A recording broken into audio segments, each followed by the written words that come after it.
jamais été aussi loin dans la société de consommation qu'aujourd'hui. Le numérique accélère ce mouvement.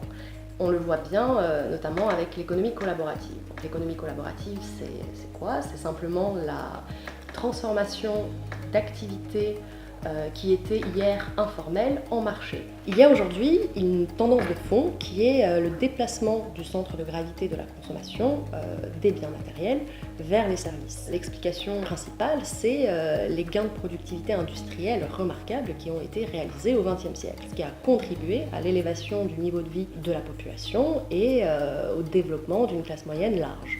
Et donc il y a eu un mouvement, un transfert massif des emplois de l'industrie vers le tertiaire, mouvement qui a été accompagné, qui a été nourri, alimenté par une demande qui augmentait, notamment une demande de services. Dans l'économie numérique, les entreprises peuvent plus vraiment rivaliser sur le prix parce qu'il y aura toujours moins cher que soi quelque part. Donc on va agrémenter le produit qu'on vend de toute une gamme de services pour essayer de créer des expériences. Ensuite, il y a eu aussi une impulsion consciente de la part des consommateurs de moins consommer de biens matériels pour protéger la planète. Aujourd'hui, la consommation éthique et responsable a tendance à être l'apanage des classes sociales aisées, supérieures, mais ça tient moins à une question de pouvoir d'achat qu'à une différence de capital culturel et à l'éducation. Et pour surmonter ces freins, il faut agir sur deux leviers. Le premier, c'est l'accès à l'information.